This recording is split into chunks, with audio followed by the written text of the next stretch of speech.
the pre-Inca Indians, the Aymara, were not able to move it. So what is it? What's the result? We don't know. On many places on Earth we find structures which could be related or to ETs, to a technology which we do not understand, or to giants. ETs, giants, a secret technology? Believers take it in their stride. Here's the best-selling author of Architects of the Underworld, Bruce Rux. The architects are that race or those races who built all the megaliths in the old world, the pyramids, Stonehenge. They are the people who walked before us, the ones who inhabited this world before we did. We have called them gods. We've sometimes called them giants. They left their handiwork behind, and we have not been able to duplicate it. We've only reached the point now where we can really appreciate it. In Lebanon, 44 miles from Beirut, are the imposing ruins of Baalbek. There is mention of this place in the Old Testament's Book of Kings. Baalbek in particular is a very good example. That has the trilithon. Those are the largest stones in the world ever used for construction. They're so large we don't even know their actual weight. Those stones were somehow quarried, moved 5 miles, lifted 25, 30 feet in the air, and placed together so closely that you can't fit a razor blade or a piece of paper in between them. We have no idea how they did it. We don't have a crane in the world that can lift weights anywhere near what those things are. No one knows for sure, but according to Arab tradition, the earliest temples were built here after the Great Flood by a tribe of giants for the biblical king Nimrod.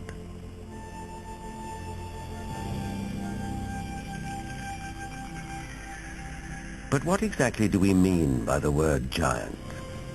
Bloodthirsty monsters like the one-eyed Cyclops of Homer's Odyssey?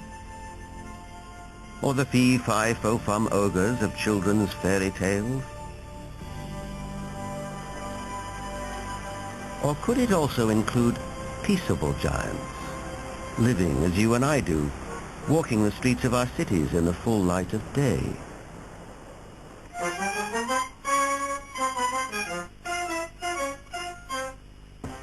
There are really two kinds of people who could be considered giants. There are giants who are genetically programmed to be tall, people who are normal, but their genes mean that their genes lead them to be very, very tall.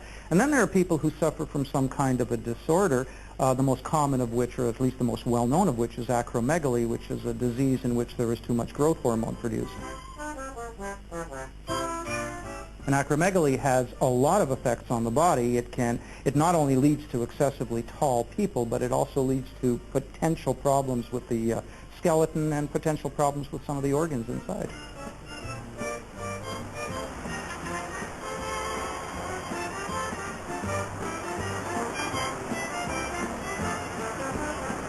Ryan is a healthy, well-proportioned, 7-foot-tall, normal young man. I just wish I were as tall as he was. But what makes a person unusually tall?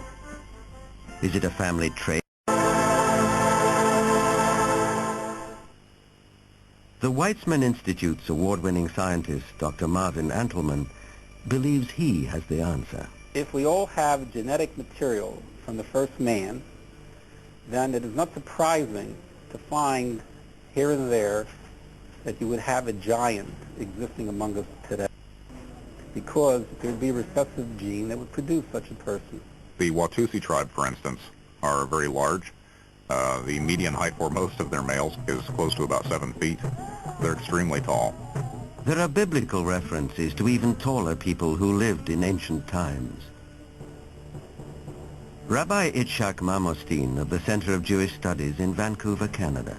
It seems quite clear, because of the references in Genesis and later on the Book of Numbers and also in Deuteronomy, which are all fairly consistent with each other, that there were gigantic beings that seem to stem from pre-flood era.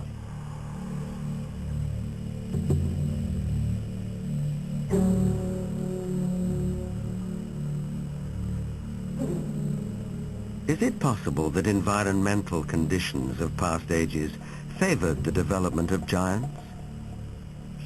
Certainly we know from fossil evidence that some species, like dinosaurs, grew many times larger than they do today. A supporter of this thought-provoking and controversial theory is Dr. Carl Bohr. Optimal genetic expression means the best that the organism has within the DNA is expressed because of favorable atmospheric conditions. Based on fossil evidence, trees like the California giant sequoia grew much larger than they do today. One theory explains this by proposing that environmental conditions in the distant past were more conducive to gigantic growth.